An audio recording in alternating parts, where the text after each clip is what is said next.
whether what's your short-term and long-term plan. You want to move up the corporate ladder, and do you really need an MBA? That's also a question that you should be pondering sometime in the process.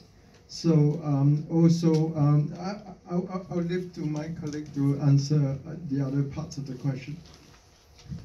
Sorry, so I would say as a typical MBA answer, like it depends on you, kind of what your goals are, and each school has a different minimum requirement for work experience, but what I would say is look at each school that you're applying to, look at their work experience, and also just reach out to them, because I would just say don't self-select yourself out, look at and talk to the admissions representatives from each school before you apply.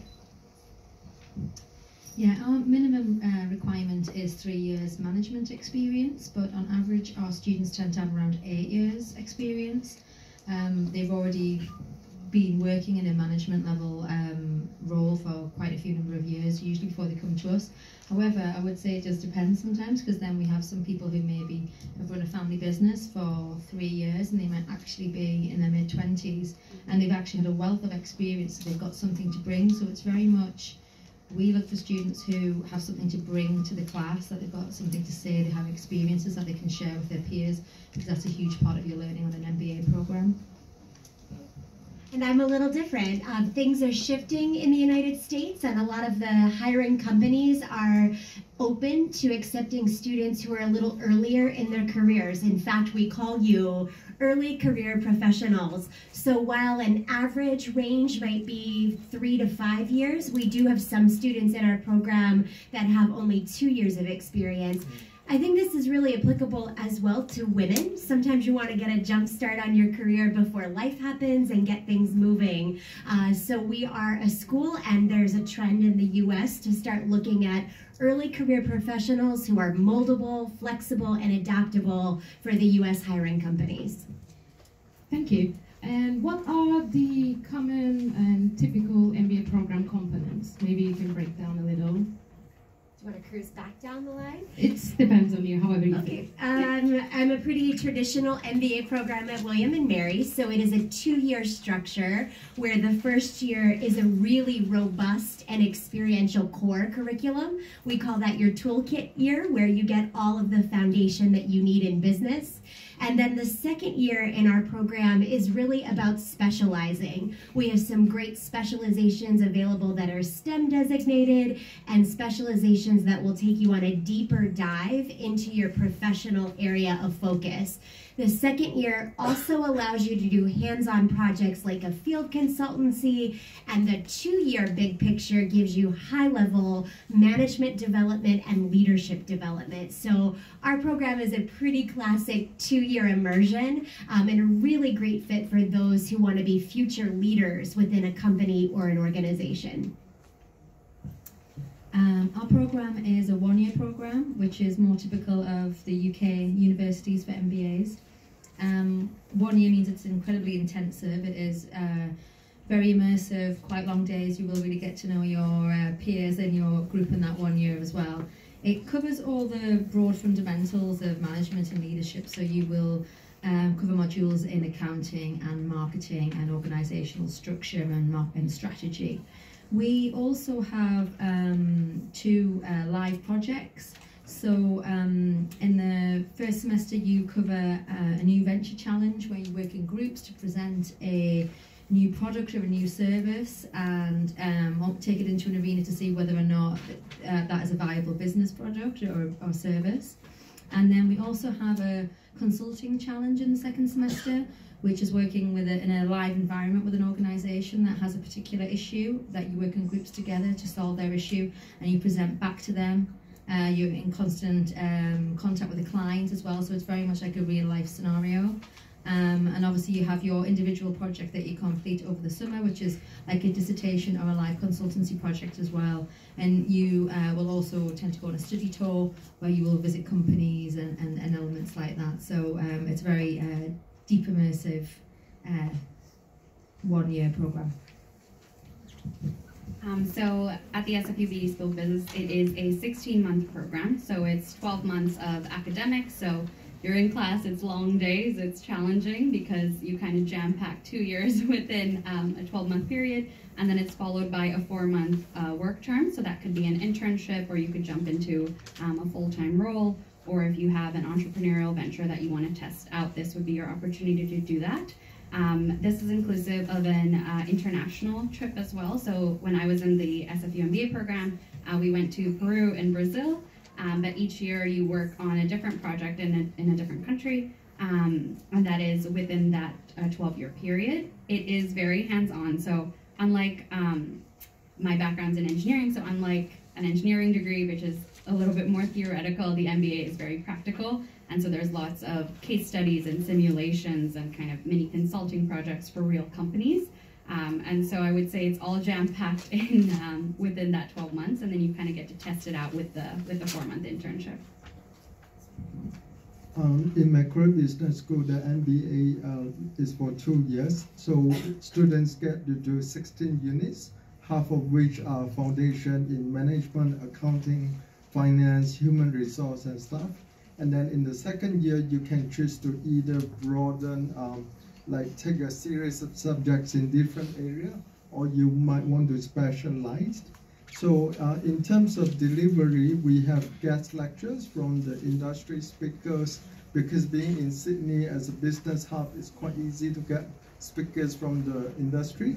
And also we recently launched a global MBA because we understand that people might not want to give up their job and go to a foreign country to study MBA for 2 years and then return and need to get a job. So the global MBA would be online mode, and the learning would be similar, not identical, but similar. And it is still a 2-year program, but it allows the online delivery mode.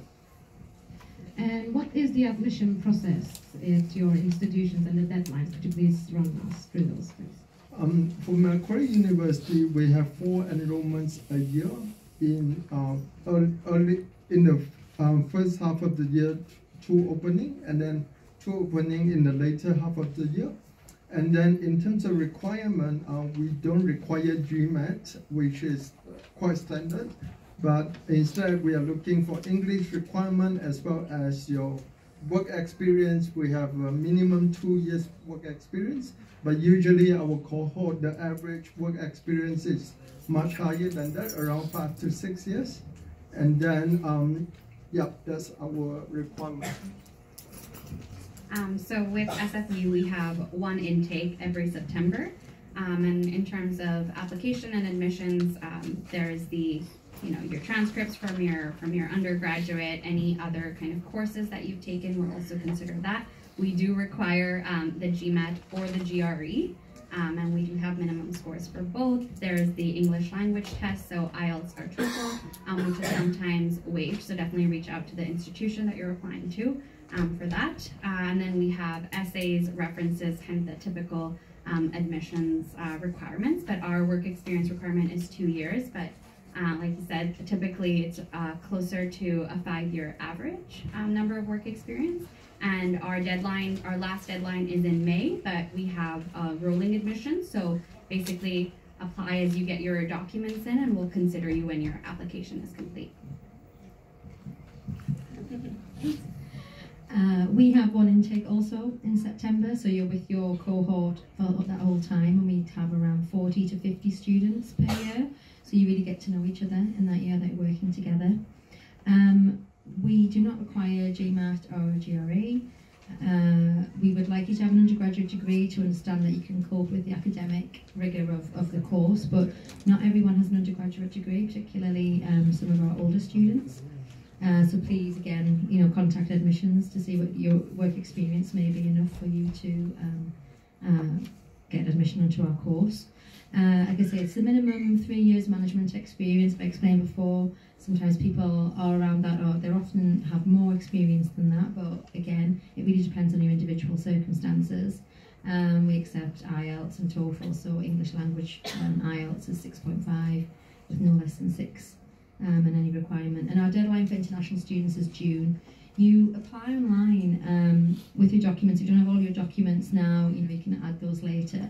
But there's also an interview with the program director. Everybody who comes onto our program is interviewed by the program director, usually by Skype, and that's to find out whether or not you're right for the program, but also whether you want to come onto our program and is it the right MBA for you, because as you can see, they're all a little bit different, and it needs to be the right shape for that person coming on, and that you have so it's a very sort of mutual beneficial conversation really, rather than an intimidating interview with the program director. It's really seeing that you're both going to get something from this relationship.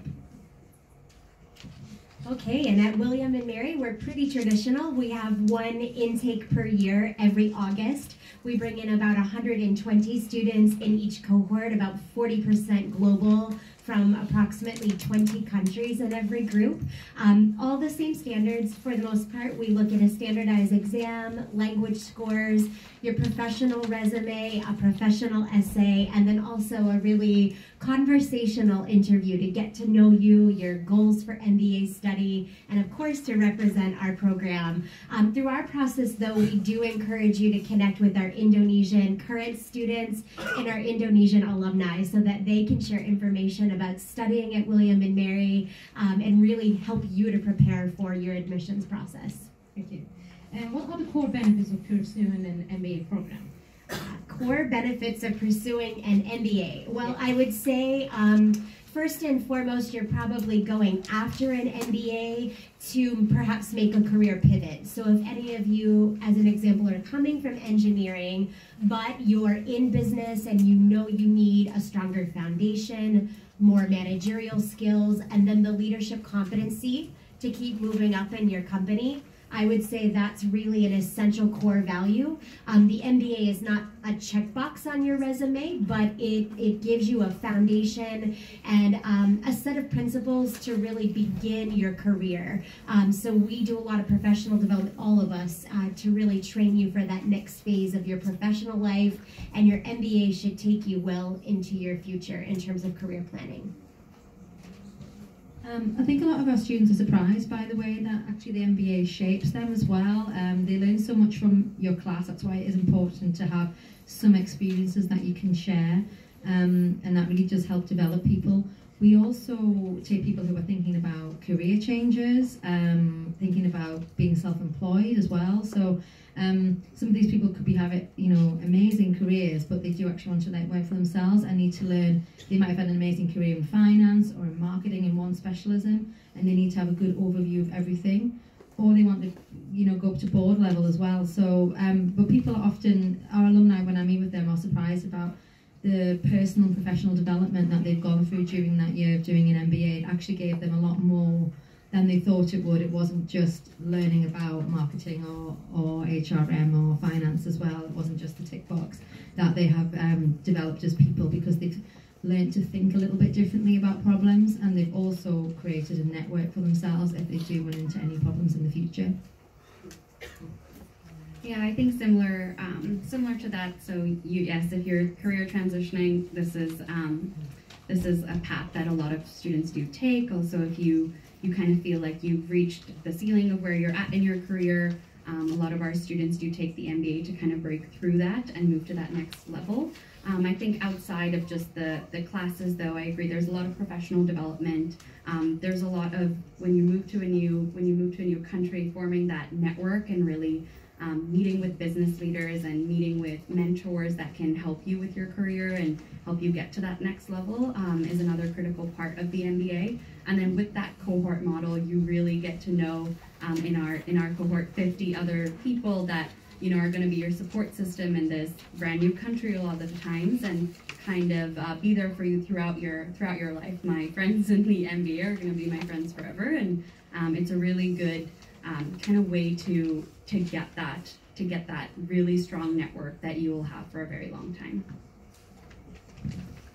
To add on to the benefits that my colleagues have mentioned, I think one aspect that is often underlooked is the dynamic of the students coming from different backgrounds, different parts of the world, different cultures, and then you have case studies, discussion that is trying to brainstorm, trying to have the ideas discussion about the topic and about the case studies. I think that benefit is often overlooked, and apart from the network that MBA is bringing to the student, to the resume, also with the connection with the industry leaders and professionals and lifelong relationships. I think that aspect should be considered by potential students, like in their choices, like where should I go and which university should I pick? Where do I get the most out of the learning? Because most of the time people talk about connection, but I think let's not forget about the learning as well. Summer startup to get you prepared, and then we are a school that has over 140 retired and semi-retired senior executives who are active in our community, coaching and mentoring our students. Additionally, in the US, we'll take you to national career fairs. There are career fairs in major cities across the US to get you in front of the Fortune 100 companies. We are also working with the specializations for STEM designation so that students who are headed into business analytics, supply chain, and finance will have up to 3 years to also work in the US as long as they're in a STEM field with a hiring company. So a lot of things are changing rapidly in the United States. Thank you. I hope we covered the main aspects, and I would like to ask if anyone has a question.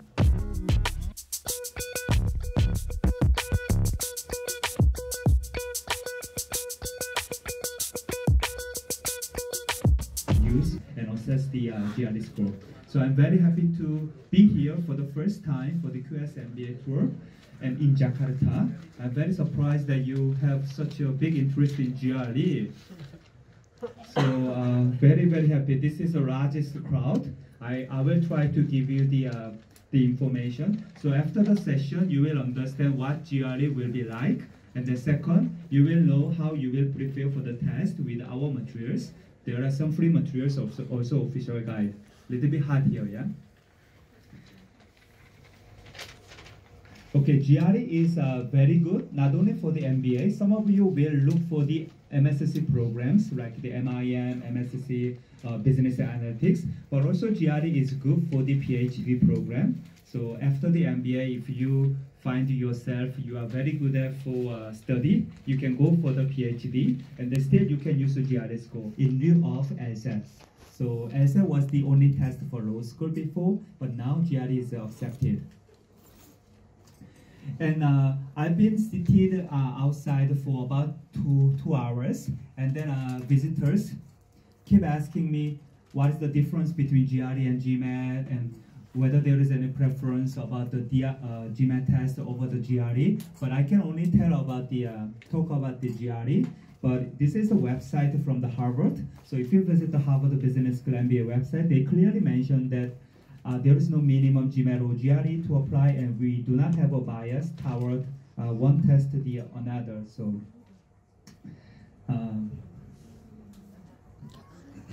So this is, I already mentioned that the 1,000 business schools already accept the GRE. So inside most of the top business schools, they use GRE also as well as the GMAT.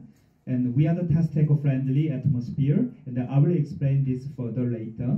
And then send only your best scores means we have the score select option. So if you take the GRE a couple of times, you can only send your best scores.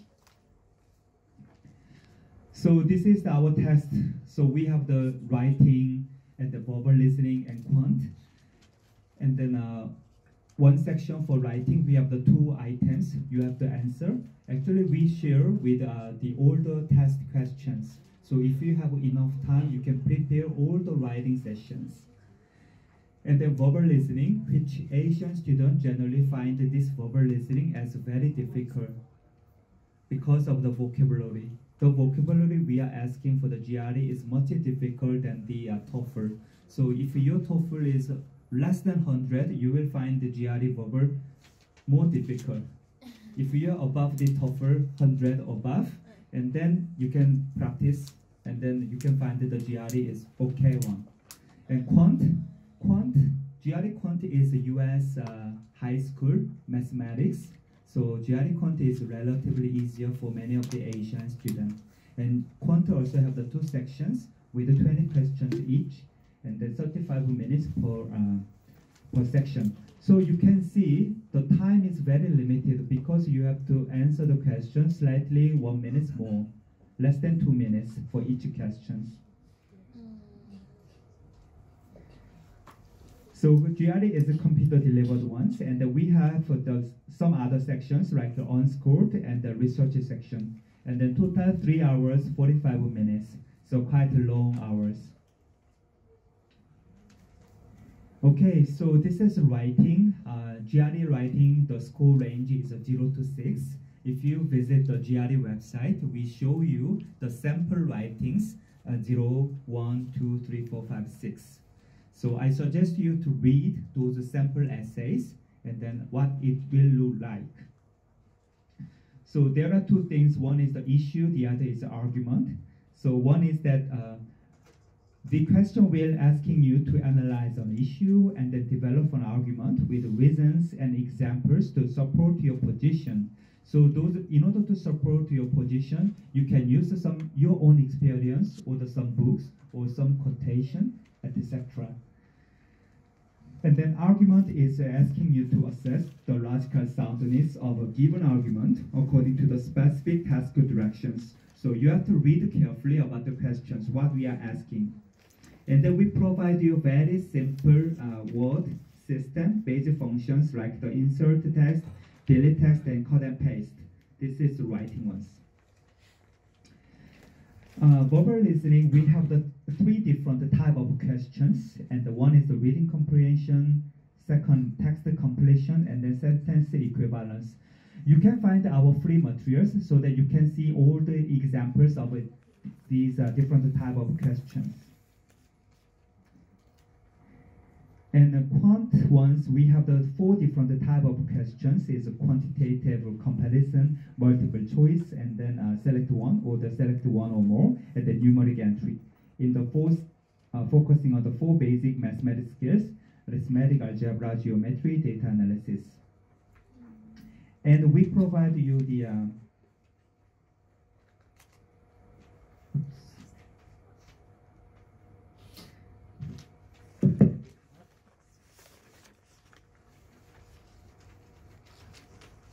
So in the beginning, I mentioned that GRE has the 2 sections for the verbal and quant, and the GRE is a section level adaptive test. Means that within the section, you can back and forth. The other test, you have to answer one by one because the test is based on the performance of each questions. But our test is a section level adaptive, so based on your first section, and the following sections, difficulty level will be decided in 3 levels. So the most difficult and the moderate and the easier ones. So it is always best to concentrate on your first section so that you can receive the difficult level of questions. And also we don't deduct any long answers. So please try to have your best guess. Okay, try to answer all answer sheet. Mark. Registration. So it is, if you decide to take GRE, maybe this year or next year, but anyway, opening the account is very important because you can access the free materials to prepare for the test. And then name is important. This is fee reduction is only for the US, so I will skip it. So please create your account today so that you can access the free materials. And the name is always important based on your passport and national ID card. And then this is the account, my GRE. And then here you can register your test. This is computer based. So here in Indonesia, you can take the test every month. And this is very simple. So on test day, you have to be on test center earlier and bring your ID. And we will take your photo, and then we will also record. And the food, drink, these things are not allowed. General ones. Generally, the international exams don't allow you to bring your food or cell phones, smartphones. And at the test center, we will take your photo and then your handwriting, and then we will also scan you with a metal detector. So each timed section, this is a section level auto test. As I said, each timed section, you can change your answer, mark questions, and skip questions, and return to them, and then navigate freely. So this is the biggest difference with the other test. And then this is a terminal that computers, and then you can back and forth, and you can use the calculators. And there are 10 minutes break after third section, and the 1 minute break between the other sections. Okay. So generally speaking, we advise you to familiar with the question formats and directions. As I mentioned, there are 3 different types of questions, and there were 4 different types of questions for quant. And also time is very limited. So many cases, sometimes if you take the test the first time, you cannot really manage the time very well. So I also took the test by myself without actually preparing, and I'm so surprised that time is really limited, even reading the questions. And make sure you understand what each question is asking you, because this is test, although the mathematics, the quant section is a high school level one, but still you need to understand what the question is really asking you. And answer every question. As I said, we don't deduct wrong answers, so best guess is best. Also, do not waste your time on a very difficult questions, as you can skip. Also, although we provide a review screen, you don't need to spend too much time for the review screen. And I want to pass these ones, and okay. So we recently shared that how you can improve the GRE verbal listening, especially the reading comprehension. So reading comprehension, we asking you to identify a passage's purpose and main idea. So you really need to understand the passage. So if you have enough time, these are the materials that we recommend you read regularly, like the New York Times and Economist and Scientific American or London Review books. So some of the social science business majors, we are not familiar with those, the scientific American, biology, chemistry, whatever, but sometimes these are shown in the test items. So if you regularly read those articles from the Scientific American particularly, you can really improve your general knowledge about also very good text that you can prepare for your exam. Also, generally, you can improve your general background knowledge as well. So these are some examples, but if you Google, you can find quite a similar ones, like the London Review books. You can find the New York Review books, something like that. So we share very little list, but because in order to make the test, we will refer a lot of the journals. But this is a very good reference, so we are very happy to share this. If you also want to take the TOEFL site also share some of the materials that you can refer. So this is the score range. So many of you are here for the MBA, so you can use our score comparison tool. For 130 to 107 verbal and 130 to 170 quant, and the average is 150. And then right after the test, you can see your own official score. And then you can use the 4 free score report. On the table, I distributed the TOEFL code and GRE code. And also you can always asking the schools, what is your GRE code and TOEFL code, how I can send my scores. But this is the best always using the free score report. All tests provide, not only GRE, the other tests also provide you the free score report, but please use this. And this is an official score report. This is test score option. And then you can retake the test every 21 days. And this is very good service. GRE diagnosis service, this is free. After taking the test, 15 days, you can assess our system, and then you can see how much time you spent for your each questions, and then the difficulty level of each questions, and whether you right or wrong. This is a GRE diagnosis service, and even if you have friends who took the GRE, they might not know.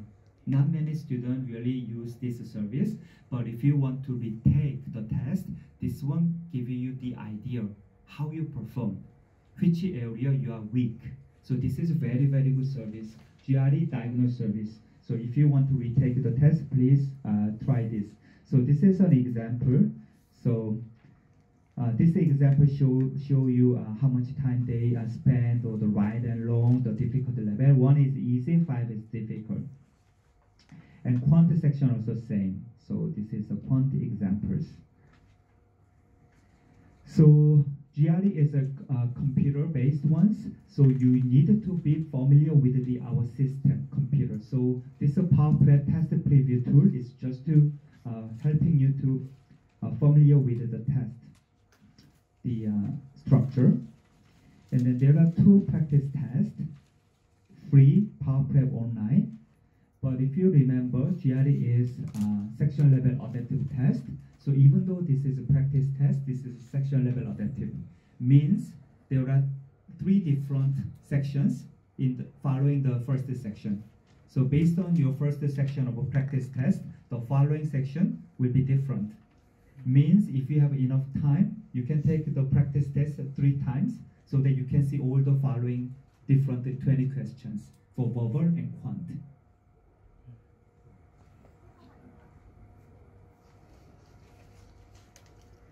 And if you are struggle for the quantitative reasoning, the mathematics, you can download this PDF file, Math Review, 100 pages, and Math Conventions.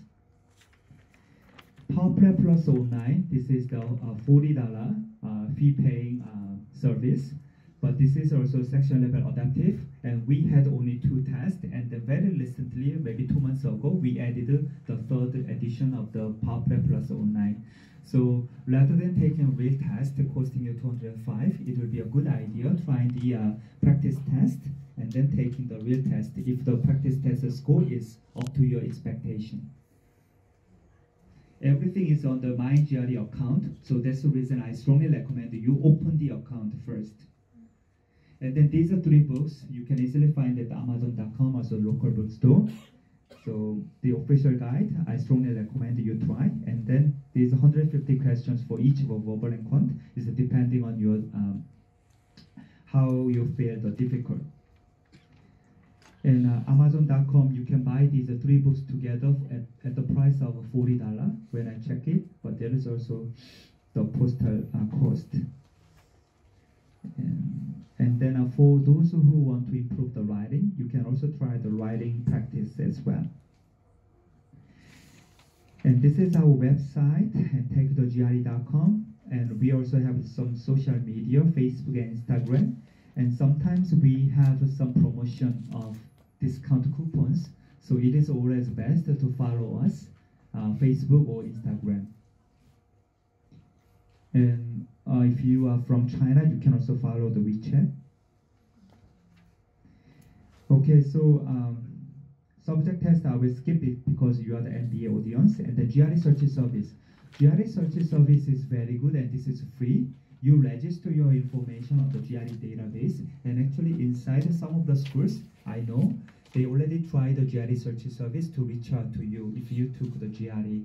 So if you take the GRE, please register your information at the GRE search service, and the overseas universities will approach you. Myself, I took GRE about 4 months ago without any preparation because I don't want to prepare for the GRE. It's very difficult, the vocabulary, etc. But as the one who have to deliver the GRE info session, I just take it for my own experience. And then I also register for the GRE search service, but I'm receiving emails from the top US schools, about 6 schools. So it was very interesting experience and using the service by myself. I received the email Carnegie Mellon, MIT, and Rutgers, State University, New York. Not the MBA, there are also MBA pro, also some of the Hong Kong programs, Hong Kong universities. So please just use this search service. And this is a paper one, so I will skip this. So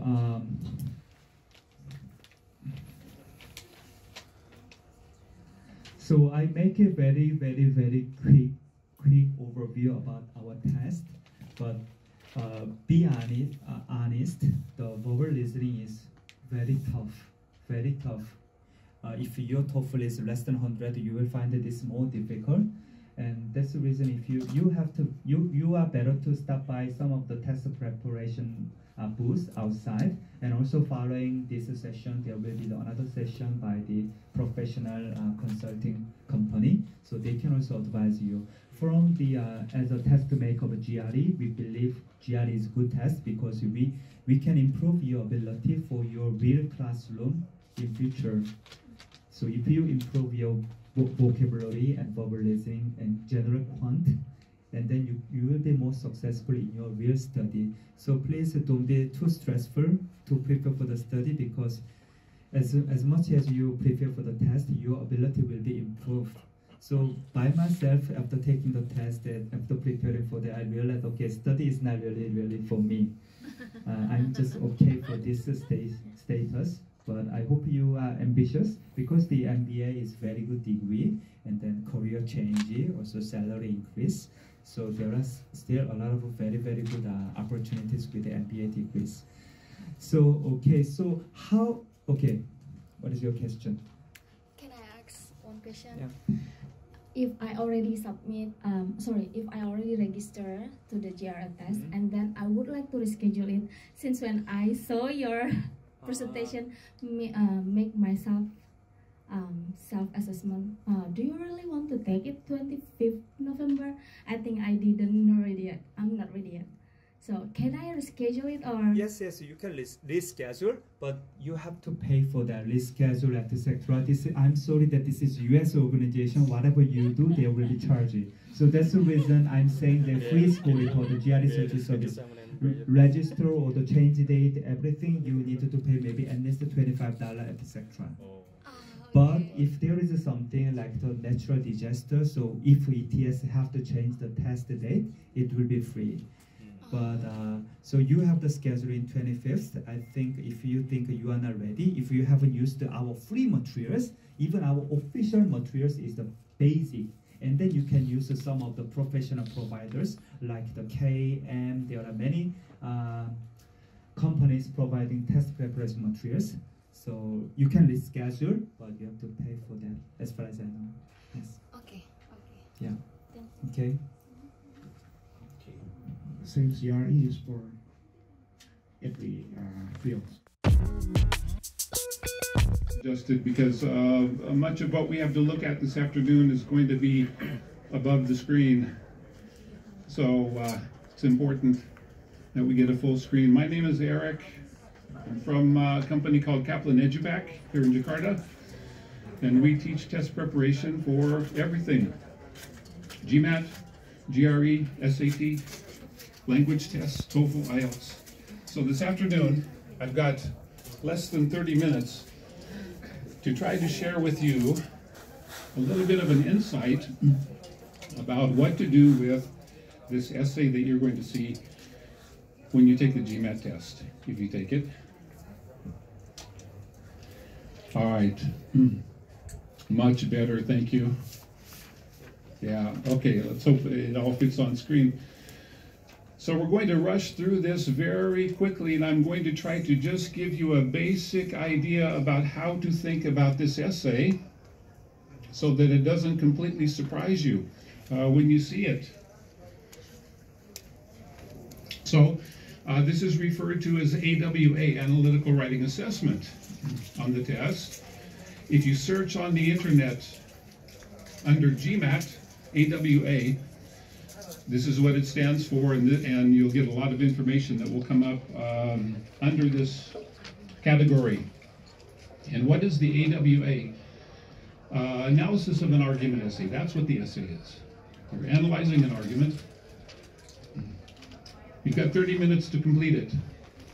So you have to do this analysis, and you have to write this essay, and you've got 30 minutes. Which means that what we're going to talk about this afternoon, you have to do very quickly. If you're not familiar with using logic to solve problems, you're going to need to practice this a little bit before you actually try the essay on the test. All right. Your score, then, is based on the obvious things, the structure of the essay, how you use data to support the points you're going to make, your depth of logic. That means how well you use logic to explain what's going on with the argument. And of course, we can't forget style. That's the catch-all word that just means grammar, sentence structure, punctuation. Essay is going to be scored. The score is 0 to 6. And what we recommend, if you are not a native speaker, you don't have to score 6. It's okay. So what would be a nice goal for you? We recommend that you try to get to the 20th percentile, and as you can see from the chart, that is a score of 4, which is a satisfactory score in the essay. If you show that you can reach this level, you're doing very well, and as long as your TOEFL score, your IELTS score matches up, you're okay at 4. So that should be your immediate goal. Now, if you have experience with academic writing and you can do better than that, of course, go ahead. Yeah, but 4 should be the immediate goal, 20th percentile. Okay, here's an example of an argument. I'm going to read through this for you. If you're in back and you can't see it well, I'm going to read through. This is an example of an argument that you will see that you have to react to write your essay. So the argument says, a local wine store made an interesting discovery last month. It sold more French than Italian wine on days when it played recordings of French accordion music. But it sold more Italian than French wine on days when Italian songs were played. Therefore, I recommend that we put food specialties, by the way, this is the manager of a food store. This is his or her argument. Therefore, I recommend that we put food specialties from one particular country on sale for a week at a time and play only music from that country while the sale is going on. By this means, we will increase our profits in the same way that the wine store did, and we will be able to predict more precisely what items we should stock at any given time. That's the basis for your essay. So what do we have to do with this? That's the problem. All right, before we break it down and talk about the essay, let's look at the instructions that follow. So you only have to read this one time. The instructions never change. So we're going to read this today, and if you can remember it, you don't have to read it again on the test. This is what's confusing. Discuss how logically convincing you find this argument. In your discussion, you should analyze the argument's line of reasoning and use of evidence. It may be appropriate in your critique to call into question certain assumptions underlying the argument and or to indicate what evidence might weaken or strengthen the argument. All right, so already are you feeling like, you have to be kidding me. This is complex. I have to write this essay in 30 minutes. It's not that difficult if you know what to do, and that's what we're going to try to discover today, very briefly. All right, it finishes. It may also be appropriate to discuss how you would alter the argument to make it more convincing, and or discuss what additional evidence, if any, would aid in evaluating the argument. All right, that's a lot of words to describe a very simple process. So that's what we're going to look at now. What is the simple process for writing this essay? Well, we need to break it up into parts that we're going to address in the essay. So here are the parts. First, you're going to identify the conclusion. Then, in the argument, there's evidence. These two things we just saw. The rest you have to create based on what you see. So here's what the rest is. Identify the assumptions. And finally, let the assumptions help you identify the weaknesses of the argument. And there's the essay. Those 4 parts, that's what you're going to be writing about. So it still looks complicated, right? Eric, I don't know about this. I'm still feeling nervous. All right, let's simplify it even further. So here's that wine store argument again. Step number 1, identify the conclusion. Conclusions are often opinions, recommendations, or predictions in the argument. In this particular argument, a recommendation is being given by the store manager. Let's look again. If you look right here, therefore I recommend. So everything that follows that phrase is the recommendation of the store manager. That's the conclusion of the store manager. And there it is, all of that. That's what he or she wants us to do. That's the conclusion of what we see above. So the next thing we need to do, after we identify the conclusion, it's easy. Next step, identify the evidence.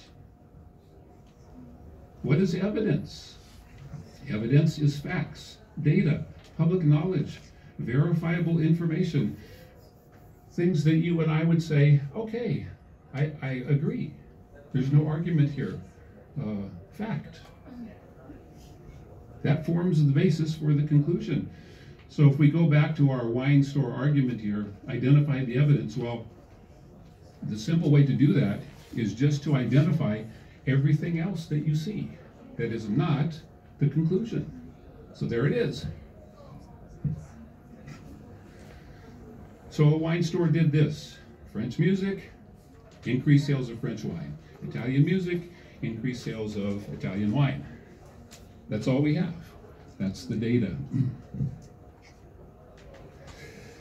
Part 3. Simple so far? Okay, now comes the hard part. Identify the assumptions. Assumptions are other information that supports the connection between the evidence and the conclusion. So, for this argument, what are the assumptions? There's our argument again. By this means? They're not there. Assumptions are never there. They're not on the screen. They are the things that are not there. That's why they are assumed. And you have to make the connection. This is the task, this is the challenge. What else is the store manager thinking about in order to recommend playing music to increase sales of gourmet food? What is he or she thinking about? It must be true. And because we don't see it on the screen, he or she is assuming that. So we have to identify what that is. Right? Assumptions will never be found on the computer screen in front of you. Assumptions are not your assumptions about the argument. They are the assumptions made by the person reaching the conclusion. You don't have to assume anything. You have to think like the manager. Isn't this what you're going to go do in graduate school? You're going to be taught how to think like managers. So GMAT wants to know if you have an idea about how to do this now, during the test. Okay, let's break this down. Here's the argument. On the left side is the evidence or the data. The playing of French music increases the sales of French wine. The playing of Italian music increases the sales of Italian wine. The conclusion of the store manager, play music from country A, and we're going to increase the sales of gourmet food. Now, I don't know about this. If the store manager said this, if we play country A music, we can sell more country A wine, it would fit the evidence perfectly. And the argument would be good. And we would say, okay, let's do it. Sounds good. But what the manager here is doing is saying, not wine, but gourmet food. So, what is the manager assuming about food and wine and music. What's the connection? Assumptions make the connection between the evidence and the conclusion. All right, so take a moment, just think about that silently. What is the store manager doing here? What assumption is the store manager making? Something about that connection. All right, let's take a look. Here's the assumption. Music will increase the sales of gourmet food in the same way that music increases the sale of wine. If that's true, we have a good argument. It works.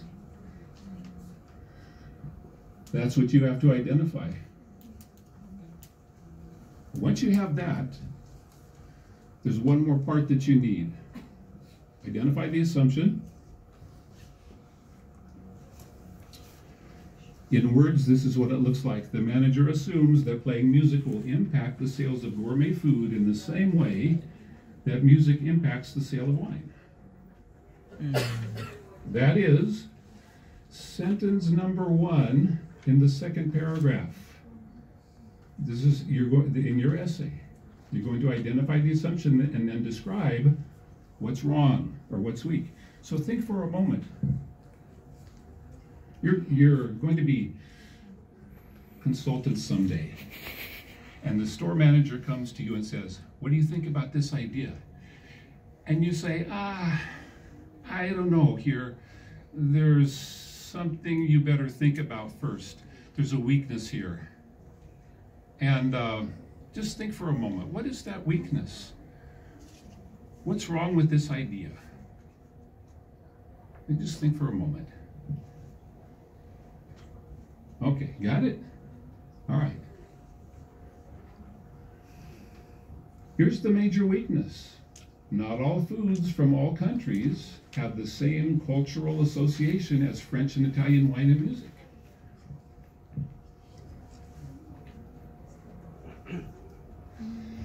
So if I want to sell tortillas in my gourmet food store, I better play music from Mexico or Spain. Will that increase the sales of tortillas in my store? Maybe, but I don't know. Can we create the same association between music and food as we can between music and wine? I don't know. We don't have the data. So this is always the weakness of assumptions. There's not enough data to support the assumption. And we just identify what could possibly go wrong here. And this is what you include to finish the paragraph on this assumption. All right. We don't have much time today, so I have to bring this to a close. And we just keep doing this with one more assumption. So just think, what else is being assumed here by the store manager? I'll just give the answer to you. Whenever you see a cause and effect relationship, music causes increased sales in wine. Whenever there's this cause and effect relationship, always think, is there any other reason that caused the increase in the sales? Like promotion, or by placing the wine closer to the front door, or anything like this. When you study how to write the essay, these will be things that you'll just think of automatically. So in 2 to 3 minutes, you just look at that argument and you go through this process. And you just think assumption, assumption, okay, I got the conclusion, evidence, assumption, assumption, I'm ready to start writing. And if you practice this, you can see this very quickly.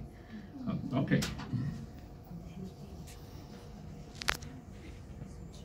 That's the process then, to set up your essay.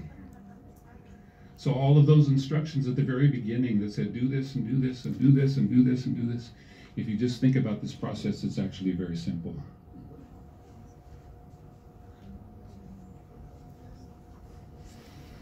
Okay. Limited time, so I think, yeah, got to stop it there. And I'm going to take just a few minutes for any questions about the essay. About any major thing you're concerned with? Yes? Yeah, so in average, how long does it take for a person that's really new to the essay, in order for him or her like be really good at it? Like 3 months or, yeah, I don't know, what's the average? If you've never used logic to solve a problem and to look at cause and effect relationships, you should practice looking at arguments and identifying conclusions and assumptions and what's weak. I don't know about a number of problems that you should do, but if you're not used to working with logic, it may take you 4 weeks, 5 weeks of practice with this, looking at this twice a week. Twice a week, twice a week, twice a week. So 5 to 10 times. And then you look at the explanations and you start to see the connections a little bit better, a little bit better, a little bit better. And pretty soon you start to see them clearly and quickly. Yeah, so in terms of number of problems that you look at, I would say 5 to 10 times. You should practice this. Okay? What else?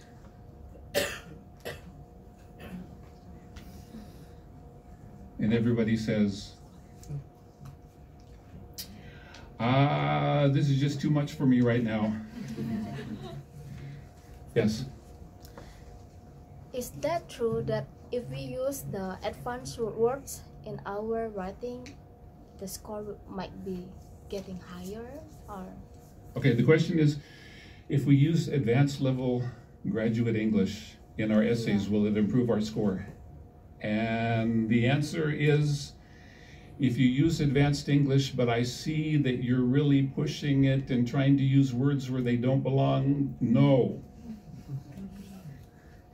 But if I see that you're using graduate level English appropriately with other words that work together, yes. So this is something that my students do a lot. We cover vocabulary, and they learn words that may come up on the test, and they write their essays, and I see these brand new words that they're learning in my class, and I see these words in their essays used completely the wrong way.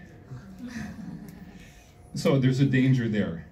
If you learn new vocabulary, give yourself time to use the vocabulary and learn how to use it correctly. Then yes, you can include it. All right, good question. Yes? So what is the real difference between the GMAT in analysis, essay writing, and the TOEFL in analytical writing? Because in TOEFL IDT, there is an exactly like this. Yes. Oh, okay. So in TOEFL, there are 2 essays. And the second essay is called a persuasive essay. This is where you have an issue and you take a side and you express your opinion and you support your opinion. That is a different type of an essay than this one. In this one, you're looking at somebody's argument. Let me try to say this simply. In TOEFL, you are creating the argument. In GMAT, you are critiquing the argument. Yeah, you're looking at it and saying, here's what's being assumed and here are the weaknesses. So in one, you are creating, and the other, you are critiquing. That's the difference between the 2. Okay, good question. Last call. Yes? Could you please show us a good example of essay for the earlier essay that you showed us? The earlier essay. Earlier passage, I mean. Earlier passage. Yeah. The one about the wine store? Yeah. Like a complete essay answer of that question. Oh, the complete essay? Yeah. Oh, okay. I don't have a complete essay on a slide that I can show you. However, they're very easy to find. If you just type in GMAT AWA on the internet, there are many, many sites that have examples of the different essays at the different levels. Yeah, so unfortunately I don't have samples with me today, but they're easy to find. Yeah. All right, utilize the internet. You're going to see lots of examples and lots of instruction. All right, so I'll leave you with this. If you are motivated and disciplined, you can learn more about this through self-study, definitely. But if you are busy and you are motivated by other things besides studying for GMAT, you might want to consider further instruction here through a class, a tutorial, or something to help you out. All right, so it's definitely worth your time to look at this further. You're going to have to if you're not familiar with academic writing and using logic. Okay, is Richard with me here? All right, in back next to the door. Richard from EduPac is here with me. If you have any other questions about training for GMAT, he's at the back, he'll be able to help you out. I hope you, are we finished at 6 o'clock, the entire education fair today? So we're almost there, very close. All right, I hope you enjoyed the fair today. Good luck with this process of applying for graduate school in business and management. I'll be in the lobby if you have any other questions that you want to ask me. That's fine. Thank you very much for your time today. Thank you.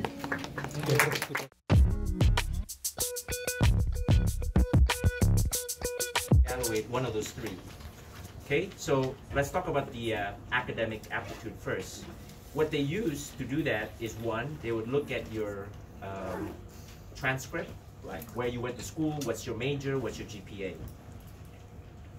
So that's something that, you know, we hope that you have an undergraduate degree already, otherwise it's going to be very difficult to apply. Now the second thing that they'll ask you to do, and this only applies if you have never completed your undergraduate or master's degree abroad in an English-speaking country, is they'll ask you to take the IELTS or TOEFL. So maybe I'll ask one of the alums to share that a bit. I know that you had to take the TOEFL, right, Gadri? So maybe can you just provide some tips, you know, to these attendees, since you were in their shoes before. What do they got to do to prepare for the TOEFL? And I think a common question I always get at the booth is, oh, what's like kind of the minimum score I have to get for my TOEFL for the universities? If you can just be brief on that. Okay. Can you hear my voice, or I think I'd rather just press it a bit louder. All right. Can you hear me? Yeah. So I think in terms of TOEFL, it varies by school, but I think in the US, at least we're talking about IBT TOEFL, you have to score at least 100. So I don't know where are you with TOEFL, but it's actually a requirement already. You have to do IBT. They don't accept PBT anymore. I think back then, maybe 10-20 years ago, they still accept PBT, but now it's all IBT, so internet-based tests. And they will look at, so this TOEFL, there are 4 sections inside, right? Reading comprehension, speaking, listening, and writing. So they will look at the balanced score across all of these 4, because in order for you to success in this school, you have to be able to do all of these 4 things. So it's good to have a balanced score in this. Tips to be successful in TOEFL, I think recently more and more people are speaking in English now, I think, so it should not be a challenge right now to speak in English. But I would suggest if you look at for a resource to practice, you should go with the official resource for TOEFL. I forget what's the name of the book. ETS. Yeah, ETS. Thank you for that. Yeah. So it's better for you to practice from this book, because the task that you will have on the day is actually pretty much the same. So you get more sense on what kind of things that they will ask you, rather than use so many kind of resources out there, which might not be relevant to the test itself. So that's my point, I guess. Thank you. Now, I know that IELTS is also something that a lot of you guys are considering. If I'm not mistaken, is that something that you also... Oh, you also took the TOEFL. I'm sorry, I thought you also took the IELTS because you went to to Cambridge. But you know, the IELTS, they also have a similar structure, right? They have the reading, speaking, listening, and writing. The slight difference is that with IELTS for the speaking, and this is why a lot of people prefer the IELTS, that you actually get to talk to a real person. Whereas in the TOEFL, I know that you guys had to kind of talk to a computer. Back then, in the IELTS for the writing, you had to do handwritten. Whereas these guys, when they take the TOEFLs, they had to type. But you know, what I heard nowadays is that with the IELTS, you can also just type as well. So I think let's jump to the next thing, which is the last thing that the schools look at to evaluate your academic potential, which is the standardized test, which is the GMAT or GRE. Since this is an MBA event, 80% of MBA applicants take the GMAT. So that's what we're gonna kind of stick to today. The GREs for another day or for another event. The GMAT consists of two main sections, which for those of you that have taken the test, yes, there's this thing called integrated reasoning and the analytical writing assessment, but trust me that those two things are not what the school's going to look to do an initial screening out of the application of the applicants. They're going to look at your quant and your verbal, right? Those are the two things that they will use to automatically or use technology to screen or filter out applicants. So maybe I'll just turn over the floor to Melissa to kind of share, you know, your experience preparing for the GMAT quant specifically, and any tips on that you can impart on the, you know, aspiring applicants. Right. Okay, so I think everyone can hear me. So for the GMAT, yeah, like David said, it has two major components, verbal and quant. And for me personally, I struggled more in quant because of my background. So I did law, and then I worked in PR and marketing.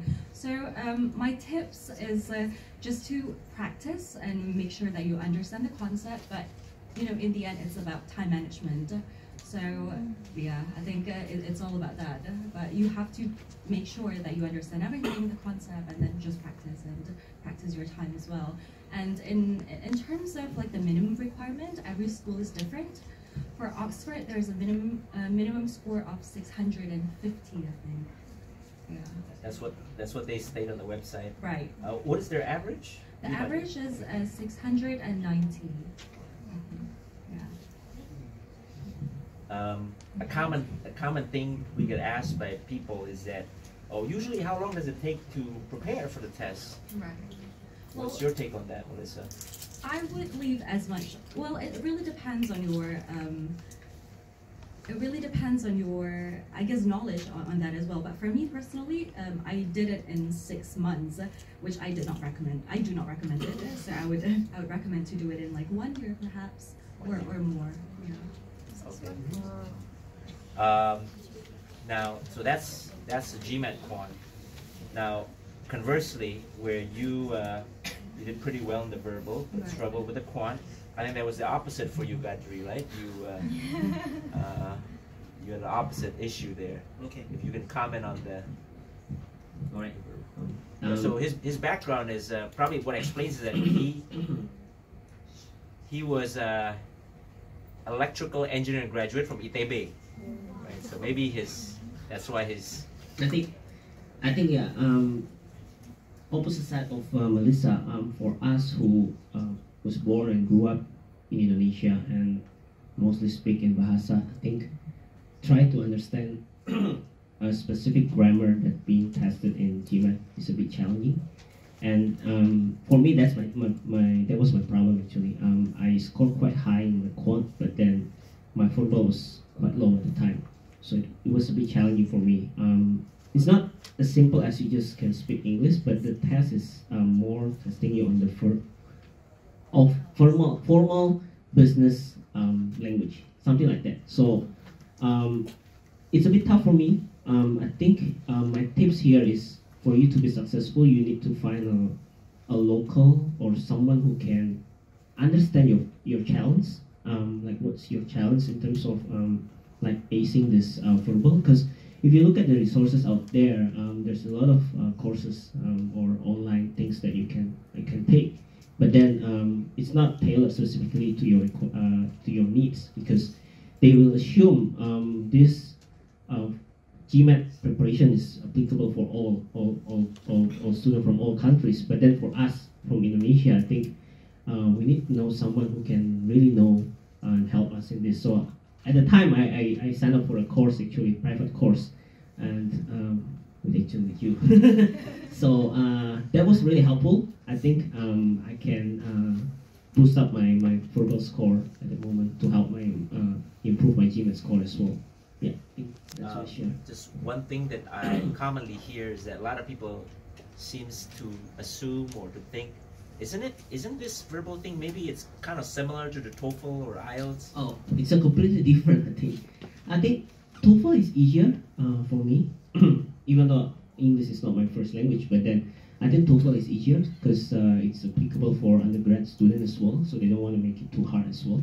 But for GMAT, definitely it's harder, because I don't know if some of you may be already familiar with GMAT. It's all about testing your grammar only, but they will test, like, I think there's critical reasoning, something like that, right? So it's not only about acing the language, but you have to think as well in terms of like problem solving, critical reasoning, something like that. So that makes even harder, I think, the verbal GMAT compared with TOEFL.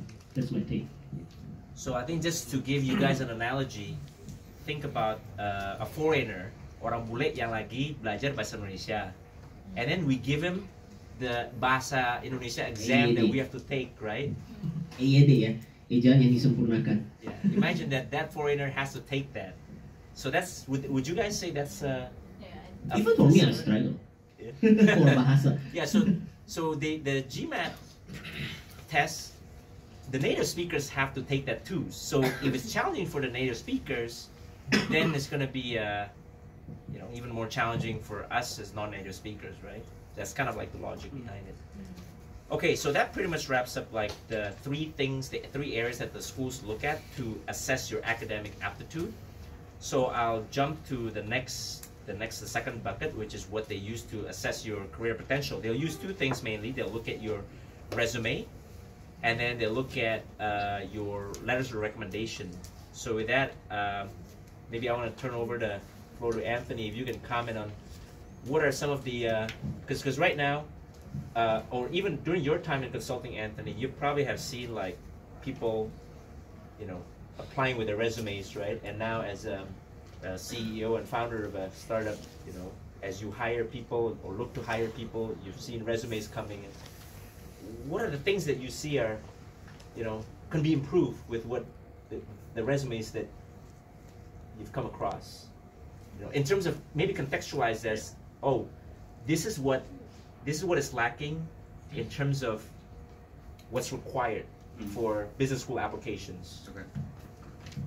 Tough question. I think one funny thing I always get in terms of resumes when I get them in Indonesia is you have a photo on the resume.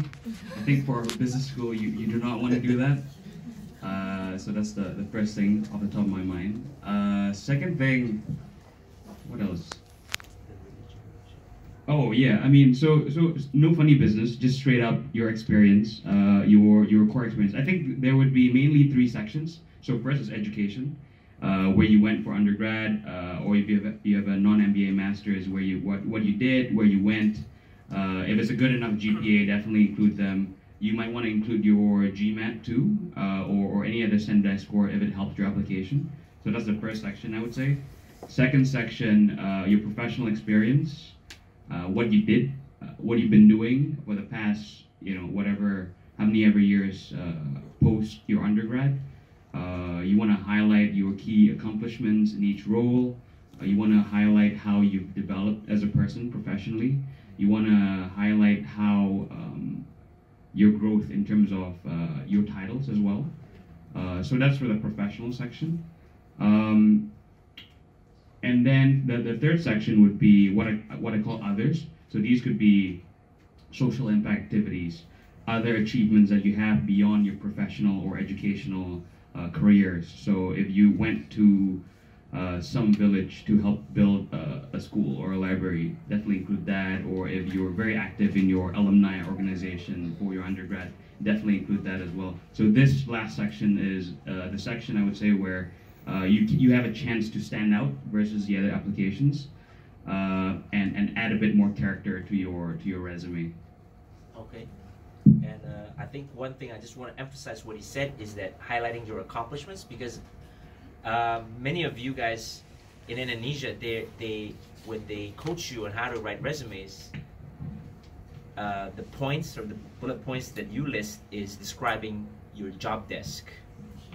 But yeah, I think just to add on to that, don't be shy about marketing yourself. You can make it a bit more labile, the stuff that you do, and I think definitely add numbers into it. So if you add numbers, for example, if you're in consulting, you said you cut costs for this company, 20%. That gives them an idea of how big of an impact you created. You can also add something along the lines of, with that 20% cut cost reduction, you increase their bottom line by I don't know, $1 billion or something like that. So using those kind of numbers, adding a bit of color on your application, on your resume, I think helps you stand out as well. Because you're competing against, when you're applying an MBA in the UK, in Europe, or in the US, you're competing not just with Indonesians, you're competing with everyone else, right? And I think people in the West, they're good at marketing, so we gotta be good at marketing ourselves too. Yes. Okay. So the next thing that I want to touch on is the letters of recommendation. I believe for the most part, schools will ask you to submit 2 letters of recommendation.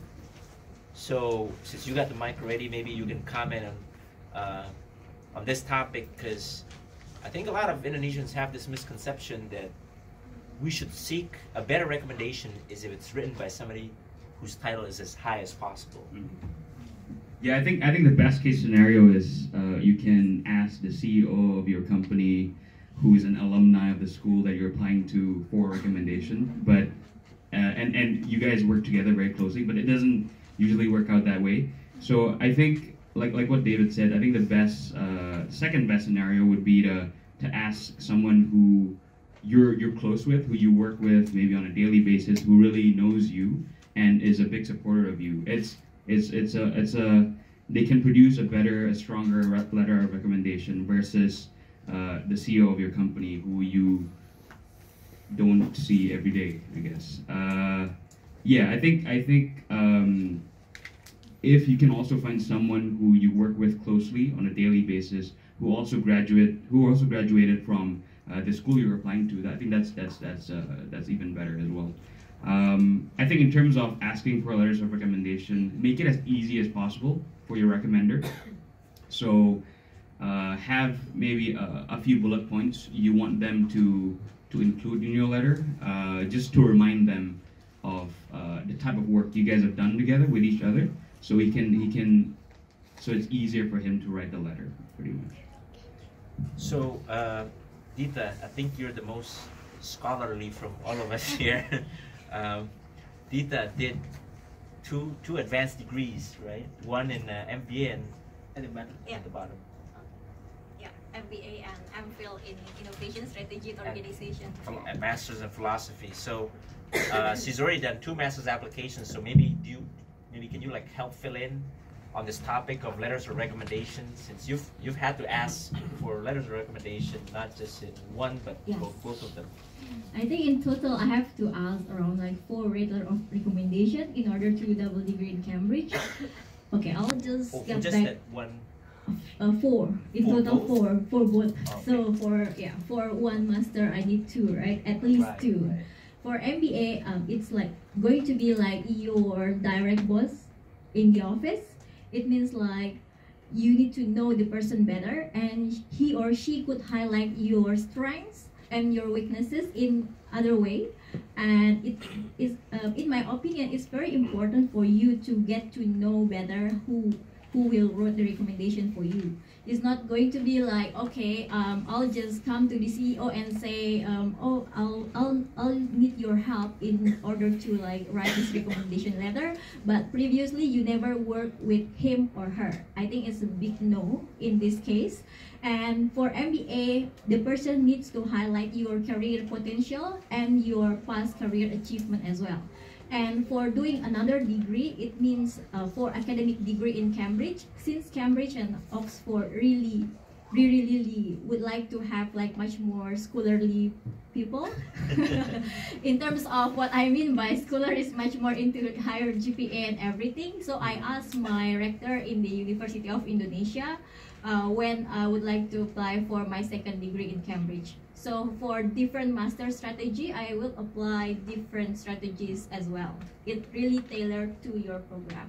So I guess if I can conclude from what you said, for MBA, we should get our recommendation letters from people that we work with professionally. Yes, strictly, correct, right? correct. But you did a second degree, master's in Yeah. philosophy, and for that, you have to supply a recommendation from letter the professors, from the rector. So academic academic recommendations. So it's totally two different animal. Because I work in private equity, so I'll ask my boss in private equity to write me a recommendation letter. But for my academic degree, I ask my rector in University of Indonesia. I'm an alumni of Faculty of Economy in Business and Economy in University of Indonesia and majoring in accounting. So I asked the rector So because did I you, have for MPhil, Mhm. did you have to supply two? Yes. And did you, for both of them, it was from two professors, or it was one professor from Cambridge, the head of MBA program in Cambridge, and another one from the rector in the University of Indonesia. Because I did my MBA first before I did another degree, academic degree in Cambridge. So I think the conclusion, guys, is that you really need to look at, you can't just apply like the same thing for every single program, right? Yes. Not every master's is the same. That's kind of what the takeaway from what Just you read all the requirement at the website, and you really need to tailor like for each program, because each program has a different characteristic as well. All right, thank you for elaborating on that. So moving on to the third point of evaluation, which is, personal characteristic. So they're going to look at mainly two things. They're going to look at your essay or personal statement, and they're going to also look at your interview performance. So Melissa, do you think you can comment on, what's this essay thing about? What should you say? What should you not say? What do you need to highlight? Right? Why is it important? Why is the essay important? Right. I think, for an essay, you have to, like the admission team, they want to know you as a person, right? So you do have to have a story. What do you want to be after MBA? What is driving you, and that kind of stuff. So I think it's really important to dig deep and find out what you want out of the MBA, because a lot of people, they apply to MBA because they think that they want to discover themselves or something, but I think that's a big no. It's not really the place for that. So yeah, I think you really have to know the story and how you actually presented, as a person as well. What makes you different, because you are competing with a lot of like other candidates as well. So. What's your thought on this? Because a lot of us, we want to do an MBA because we want to get further in our career. We want to figure out what we want to do, right? Right. But you said just now that it's not really the place to explore. And although we know that the school's representatives out there in that room, they're all going to say this is a place where where you can try, right? Right. So this is what. So I actually worked with David before in the admission consulting thing, because I was quite clueless before. I didn't know what I wanted to be after MBA, and I think it's really important to dig down, what you want to be during the MBA, what kind of skills that you want to gain, what kind of knowledge that you want to gain as well to create that story. What else? Well, I don't think you can. It's fair to say that you didn't know what you want to do. You said that you want to get into social impact financing. I did. Right? That was my story. And that's why you went to Oxford, right? Because because you felt they had a good you know, a That's program true. that's with a school center of impact financing and stuff? So I think it's important to know what the strengths of the schools that you're applying to as well. So for Oxford, Oxford places a lot of importance on social impact. So they want to build purposeful leaders. And I worked in social enterprise before, so I really leverage on that in my essay as well, an application, because the school wants to know whether you're going to fit, you know. I think fit is something that's really, really important for schools. So you really need to know what the schools are looking for, what they focus on, and then work on that. So Anthony, I think your school, Kellogg, is probably one of the schools that I can think of really places a great deal on fit. Like their essays, they ask like some really poignant questions, right? Yeah. It's a pain for me when I gotta help a client with their Kellogg application with all the weird questions they ask. You know, it's not as bad as Haas or EdSat or Duke, but still, I think they do that. I appreciate that though, because I think your school really wants to invest in the time and effort to get to know, you know, applicants. Yeah. So if you can comment on what's the thought process behind, like, how should we kind of think about this essay thing, you know? I think, yeah, just to step back before that, I think just when applying to schools, definitely apply to schools that you think you'll enjoy going to. And so with Kellogg, how I thought about writing the essay was just to really do my research first online on what it's like to go to Kellogg. What's the city like? What are the people like? What are the alumni like? Second step would be to reach out to the alumni base here in Indonesia, because we have quite a number actually. We're not bad, so we have about 50 to 70, I think, and we're all very very nice. We try to meet up once every 2 months or so, and we're all very open people. So if you shoot us a LinkedIn message, an email, or whatever, we'll try our best to make our time, reply to your message, maybe even do a call or anything like that. So through my interactions with Kellogg alumni, I realized that they're very cool, very chill, and very nice people. And I thought I'm cool and chill and nice, so I wanted to go to Kellogg too. It's a good fit. But on a more serious note, I think so yeah, do your research before writing the application. So understand what it's like to go to that school, understand whether it's the school for you, and just write write an essay that shows how you're going to be able to thrive and going to be able to go to the next step with the help of the school. I think also the earlier point that you guys were talking about on whether you have to know what you want to do post MBA. I'm on the other side of the aisle, so I don't think you should know what you want to do post MBA, because trust me, things change. There's 1,000 things you want to explore in MBA. I tried all the different things you can imagine. I mean, academically, and so, but what you gotta write in the essay is you gotta convince them that you know. So there's a distinction there. You don't have to know, but you have to convince them that you think you know. Yeah. So have a red line from your undergrad to your first job, to maybe your second job, and to the MBA. Have a clear line on how it's one straight line, and then how the MBA, how that 2 years in that school will help you launch your next step in your career. It has to make sense. So just be a good storyteller. Yeah, so I think thanks for completing the picture. For the 5 of us here who's done our MBA, we know it's a game, right? Like, yeah, like when we were there, a lot of people didn't know what they want to do, but for sure when they wrote their application, they wouldn't have gotten in if they kind of showed they didn't know exactly what they want to do, right?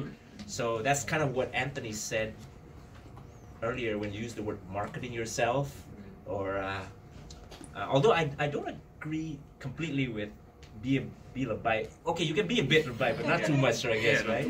Yeah. Anyways, so the last thing they'll really look at is your interview performance. So basically, if the essay was a chance for them to check you out as a person in writing, Now the interview is a chance for them to check you out live, right? So fortunately, we got here Gadri, who, so UCLA Anderson, how they do their interviews is they don't have the school representatives interview you, but they have the second year students interview you through Skype. And when Gadri was doing his MBA at UCLA Anderson, he happened to be sitting on that team, so he was interviewing people. He was giving recommendations to the admissions committee who they should accept or not. So he's got like the inside track, I would say, on what is, and I'm sure whatever UCLA is looking for is kind of like similar to what other schools are looking for. So not all schools do this, right? Like Kellogg, they send their alums. Are you on the alumni interviewer list for Kellogg? I am, but I haven't interviewed anyone. Okay, so who knows, right? If you apply to Kellogg, you're lucky, then you can get yeah. here. Yeah, or unlucky. I think just to give some sort of context with Oxford, you interviewed with an admissions. One of the Yeah. professors, like the professors in the business school, they will fly to Singapore or Hong Kong, or they will fly the candidate to Cambridge and interview them directly. Okay, so that's similar too, right? Similar. So they're neighboring schools, right? So I would expect the same thing. But yeah, like you're the only one here that actually has experience interviewing people, and you were on that committee. You have to write up a report, right? Go or no go for this guy. So I think you're the best one at, shedding some light here. Okay. Yes. So there are three things actually that we are looking at for the candidate. First is their employability. Second is their contribution to the school, and the third one is their personality. Because I will go one by one quickly. So the first one on the employability, I think we talked a lot about this in the essay. Like as interviewer, we would like to understand what's your goal for MBA and why MBA, how MBA can help you. So if you tell a little bit like something that is not relevant, like your goal and why MBA, or it's not strong enough, then it's a red flag for us. Because this guy is not really clear like why he wants MBA and why definitely for example, why our school. So be careful on that. You have to be clear, not in the essay, but also in the interview. That's one. Second is the contribution. So it's not only that you go to the school and you want to learn, but the school also expect you bring something because you have experience before, right? So how are you going to contribute to the school? Like what are you going to do to the school? So that's the second point that we want to look at. The third one is the personality. I think this is more like if we talk to you, are we comfortable to have you in our school? Like based on your gesture, based on the way you respond to our question, or based on your personal experience or behavioral questions that you answer. So these kind of things, these three things that we really look at the candidate, and if there is one red flag in one of the area, then definitely it's a no for us. Yeah. Okay, so I actually wanted to give Pranita a chance to kind of share, her insight on this, but unfortunately we ran out of time. So we do want to thank each of the alums here for taking their time on a Sunday to come here and share their experience. So unfortunately we don't have even the time to talk about, or answer questions, but we'll be outside in case you guys want to ask us some follow-up questions. All right, thank you everyone.